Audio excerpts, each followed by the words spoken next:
So this is something that I have not even told my closest friends. I'm telling my story on why I gained weight as a child.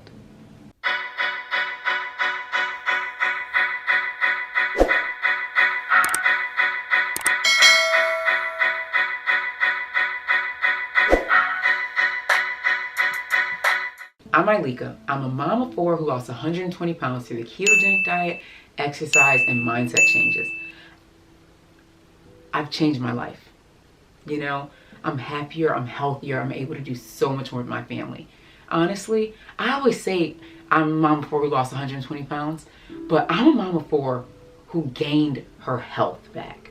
You know, who now spends so much time with my children and can run around with them and go swimming with them and play and hop on the floor with them and wrestle and do all kinds of things that I couldn't do before.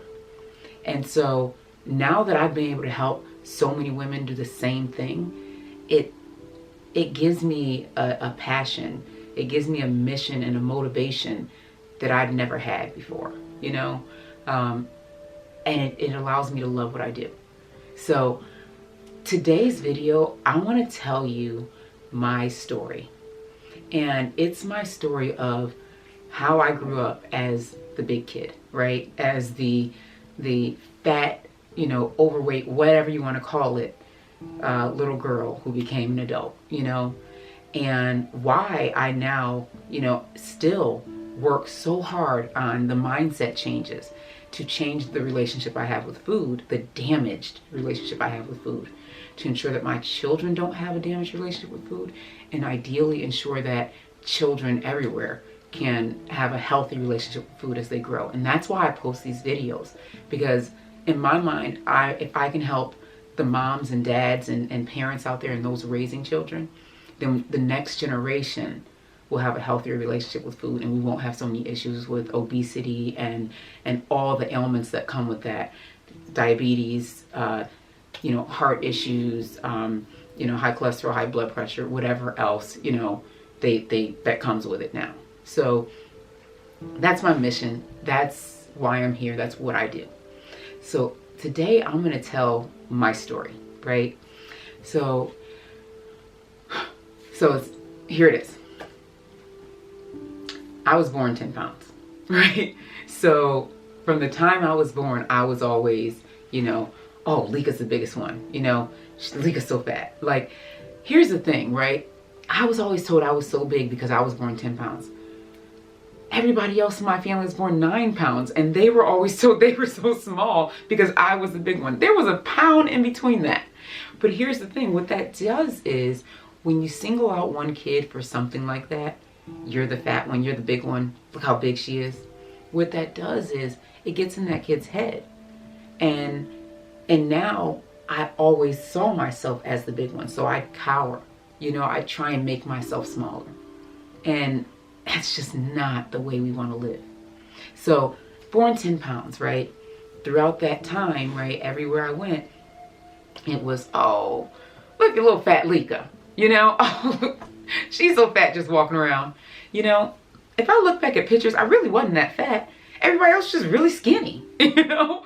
But what happened was, you know, it was like fat was associated like with my name so heavily that like I just was the fat kid. That's what I always thought. I look back at pictures and I really wasn't that big. I actually was similar to my baby girl, you know? We're bigger than most other people, but not obese, you know? Not to the point where anybody should be saying, oh, she's fat, right? But that's because I was told it so much, I began to step into that and live that. So I remember around 6 years old, my cousin and I used to weigh ourselves all the time, like every single day, right? She was 2 years older than me. So I was 6, she was 8, right? And I remember that year, that was the turning point. Like I was 6 and I weighed 70 pounds. She was 8 and she weighed like 56 pounds or something way smaller than me, you know? And at that point, it was just like, whoa, you weigh more than her. And she's 2 years older than you. Thing is, we were the same height if I wasn't a little taller, you know, but no one ever considered that back then, right? So now it's like, look at you, so big, you know? But the thing is, no one stopped feeding me. Not when it came to like, you know, it wasn't like we knew what to do, you know? So, and the way we showed love back then was through food. So like, you know, my family, my grandmother would cook, and, you know, or my aunt would cook, my mother would cook, and, you know, I wanted seconds, and it was like, you know, make a happy plate. Happy plate means that you finish all the food on your plate. So I always finished all the food on my plate because that seemed to make people happy. And I'm a people pleaser, like by nature, even though I don't try to be, but it's just innately in me. Like I want people to be happy. So I would finish everything on my plate, whether I was hungry or not. And then I would even ask for seconds, you know, just to make you even happier, right? So what that's doing is I'm gaining weight, but I'm also growing, right? I'm growing like a freaking weed. So by 8 years old, I was put on my first diet because I was 135 pounds. Now, mind you, at 6, I was 70 pounds. So I pretty much almost doubled my weight in 2 years. And I remember that, it was a huge deal, right? The doctors, I remember we were in the office, me, my mom, and the doctor. And the doctor's like, you know, she's gained too much weight, you know, I feel like he might even said fat, and he's like, you know, I'm gonna have to refer you to a nutritionist. I'm not sure what you got her eating. Like he basically like reprimanded my mom, right? Here's the thing. And of course my mom she didn't know any better. I mean, in terms of like nutrition, she knew like how to eat somewhat healthy, but not that, you know, white bread, and there were things wrong with white bread, that it was over processed, and, you know, all those little things that we know now weren't really known then. So the other thing is, what the doctor wasn't considering is that, yeah, I was 8, but I was like 5 feet tall, you know? Like, and I remember because I had to go and get measured and weighed at the nutritionist when they sent me to him. Now, I was 8, right? So I'm bigger than all the other kids, but I'm way taller than all the other kids too. Like, I remember my best friend at the time, her name was like Kara, and she came up to here on me. So she was like, I was towering over her, and we were best friends, just running down the hall together, you know? Like, just those little things that no one's considering, because they're looking at my age and saying you shouldn't weigh 135 pounds, but they're not looking at the fact that I'm 5 feet tall, you know? And really shouldn't have been put on such a strict diet. So they sent me to the nutritionist, and when I talk about strict, it became really strict. So number one, the nutritionist at the time, I'm sure he was used to only dealing with adults, because guess what? How many nutritionists were out there that even now are out there that concentrate or specialize in children, right? Back then there were none, I'm sure, especially not in my area. And now I'm sure there's a few, but it's not like it's rampant, right? So, you know, he put me on some program where I had to write everything I ate, right? So, and now that makes sense as an adult. You know, as an adult, I can comprehend that. I can do that. I can track my meals. But as an 8-year-old, I'm trying to write down everything I eat. And and I'm seeing a nutritionist, and I'm having to switch to skim milk instead of, you know, regular milk like everybody else in the family. And I'm having to eat these like granola bars or some sort of bars. I remember there were some bars that I was eating, and that, you know, nobody else is doing this, and these bars were disgusting. And I'm having to eat more vegetables and, you know, more of this and less of this, and everybody else is eating like candy bars, right? And so what that said to me is, something's wrong with you. You know, you're fat, and that's not right. And, you know, you got an issue, so you got to be fixed. And so what that did to me was, you know, inside, that's how I felt. I felt like I had to be fixed. And so when I think about, you know, parents who ask me, you know, hey, how can I help my family, or how can I help my child, you know, gain some healthy habits? My response is always, do it as a family. Like, yeah, this kid might be a little more overweight or have some habits that aren't necessarily healthy, and this kid might be, you know, the picture of health. But don't just single out this kid, because when you do that, they feel flawed, you know, and you don't want your kid growing up feeling flawed. And like, I'm sure my mom had no clue this was happening. You know, she didn't know that I felt flawed, or I felt like I wasn't worthy, or I was less than because of that. But I used to cower down. I used to try and shrink down so that I wasn't seen as much, you know, because I was flawed. Something was wrong with me. And so I tell parents now, I'm like, just bring healthier habits to the entire family. If you single out that kid, that kid is going to feel like they don't exist. You know, they're going to feel like something is wrong with them. And you don't want that for your kid. So anyway, so I'm writing down everything I ate. That lasted for all of, you know, a month and a half.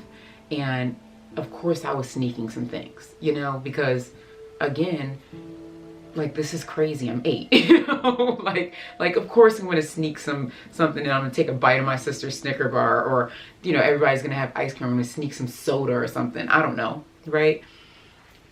So after they put me on this diary thing, you know, I had to go in like every week and weigh myself. Right. They had to weigh me and look at my journal, what I wrote. And every week it was going up and up and up. And so now I'm feeling even worse, right? Because I'm sitting here constantly looking at this scale and seeing these numbers. And at this point, I mean, it's to the point where I'm weighing more than my mom, you know, like, and I'm 8 still, you know?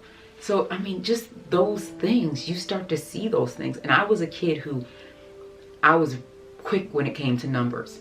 So if I'm seeing that I'm 135 pounds, then 140 pounds, and I know that my mom has gotten on the scale, and I've seen her get on the scale, and she's 140 pounds, and I'm like, she's 20 something years older than me.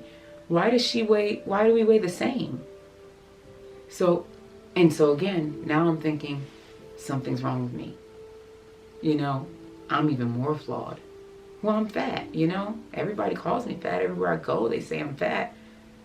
So what am I going to do? I got to lose weight. I can't be fat. You know, I don't want to be fat anymore. I don't want, you know, to be at school and all the kids are saying fat girl. I remember I'd be walking down the hall in the cafeteria. So we're walking in and out of the cafeteria. I'm in 4th grade at this time. And the 5th and 6th graders are yelling, fat girl, or yelling, papa. Now, you may not get that reference, but if you saw Lean on Me, which is a movie that came out in the 80s, you get it. So, and it was just about, you know, being fat, right? So I'm crying every day walking out of the lunchroom, while they're yelling stuff at me. And I'm sitting here thinking, like, something's wrong with me. Like, why am I even here? You know? Like, I was like, I didn't want to do it anymore. I didn't want to be at that school anymore. I didn't want to see those kids. I didn't want to go in the cafeteria. I had to lose the weight. And my mom kept trying. She would put me on different diets and things. She didn't know. Like, we just didn't know, you know? We tried different, like, you know, I remember we tried something with grapefruit, where we eat grapefruit all the time, and maybe eggs or something. I can't remember exactly how it went. But by the time I was 11, 12, I found something that was working. And it was, I probably saw it in some after school movie or something like that, but that is where they were trying to tell you not to do it. But I started making myself throw up.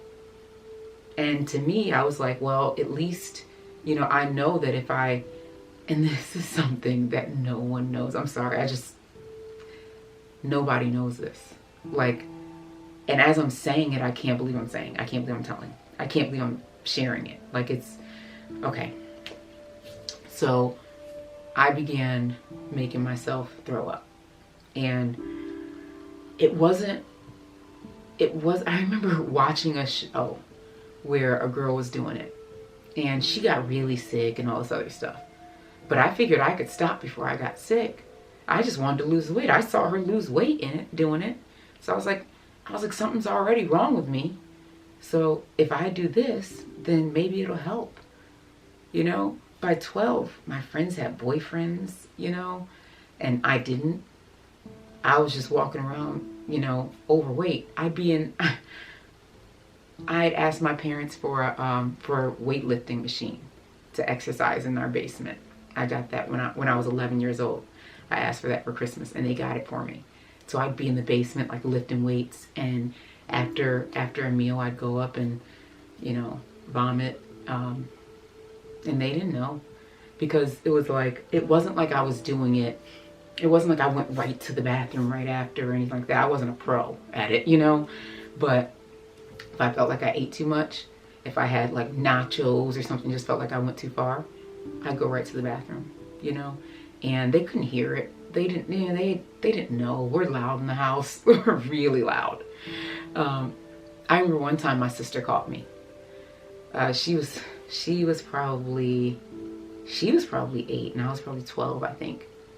And she came in and she's like, "What are you doing?" And I was like, "Oh man," I was like, my stomach was just hurting, so I just had to like throw it up or something. I didn't know what was wrong. And she was like, "Oh, okay." And she just walked out, no big deal.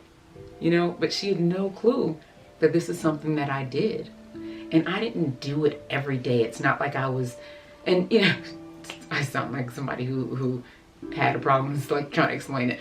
But I was someone who, I'd do it for a patch of time, and then I wouldn't do it for a span of like a year or two. And then I'd go back and do it when I felt like I was just like once in a while, when I felt like I just ate too much or things like that. But it was consistent for several years though, when I think about it. Probably for like 10 years, definitely through college. And no one ever knew. And it's so crazy to think about it, because what happened was, over so many years of being told something was wrong with me. You're fat. You're fat. You know, you're flawed. You know, you shouldn't look like this. You shouldn't be this big. Why are you so slow? Why can't you fit your clothes? Why can't you fit your sister's clothes? You know, she's supposed to hand clothes down to you. Why can't you fit them? Why can't you fit the clothes she's handing down? Well, we're the same height. You know, like, and I'm bigger. Like, I'm not a small person. I never was. But just those things, when you're constantly hearing everywhere you go, school, home, church, you know, anywhere you go, you're hearing, "You're so fat. Look at that big old girl." You know, eventually you start to believe it and you start to step into it. And that's why by the time I was 12, I was 200 pounds. And then, you know, and then by the time then as an adult, I got to 300 pounds. Because I stepped into what I was being called. And that's why I tell folks, I'm like, you gotta speak positivity into yourself, into your life, into your children.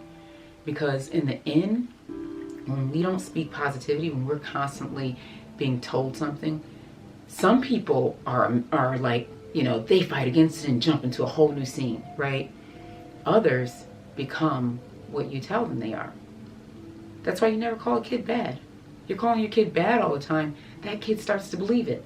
It's the same thing when you're calling your kid fat. When someone's calling you fat all the time, you start to believe it. And so you begin to be what you're being told that you are. And so that was one of the biggest things that happened to me. And after trying, or along with trying every diet in the world, I also tried throwing up to see if that would work. I also tried, you know, cabbage soup diet, Weight Watchers, Jenny Craig, you know, like you name it, and I tried it. And I realized, and I tried it young too. It wasn't like I tried all these yesterday. And I realized that that I wasn't flawed. You know, there were some things that I had to get over, recover from. I had to learn self-love. I had to learn and build and develop a healthy relationship with food, which I'm still working on. There are still times when I have to work through that, you know? I had to learn that my voice is the one that matters, and that who I am is who I was meant to be. I had to learn not to cower down into the, oh, you're so big. You know what? Then I'm big. I am a big person. It's who I am. It's who I was meant to be. And I will tower over everyone forever, because I was born like that, And so I'm telling people now, own who you are. It doesn't mean that you can't get healthy. It doesn't mean that you can't change some things or want to change some things. But you gotta love yourself and own who you are throughout the process, and don't let anyone else tell you who you are. Because when you allow others to tell you who you are, you never truly become who you were meant to be. And so I had to learn that over time, because I was always being told who I was. And now only I say who I am. So that's my story. That's kind of my hidden secret that I never told anybody. Yeah, that's so crazy to think about. And I just kind of feel bad when I think about it, because my mom never even knew. She never knew that I was somewhere making myself vomit just to try and lose weight. And it's just, and I bet if she had known at the time, it would have been so stressful for her. I just thank God that I came through that and was able to manage it, and I'm stronger because of it. Not because of it, but I'm stronger now, I should say. But yeah, that's my story. That's my secret. I never told anybody. And I hope it helps someone out there to understand that we don't have to do these insane things. That it's really about getting control of the mindset, changing that relationship with food, finding what works for you health and fitness wise. But I tell folks all the time, I tell a lot of women in my Keto Mommy Makeover membership program, that anyone can provide a meal plan. Anyone can provide a workout. But what's really going to change the game for you is changing that relationship with food by changing the mindset and working through that, and really working through what is going on. Why am I eating this? Why am I doing this? And that's what we work on in the program, because that is so important. That's the biggest piece. And that is what's going to change things for you. That and accountability, which is what we all need, right? Those are the two things that really change the game. The accountability helps you get there, right? That's accountability, finding your way, all that stuff helps you lose the weight. What helps you keep it off is changing that relationship with food. And so I hope that helps someone. I hope you have a healthy relationship with food, and I hope you have a healthy life. All right? I will talk to you soon. Take care. Don't forget to subscribe. Be sure to watch my mom's next video.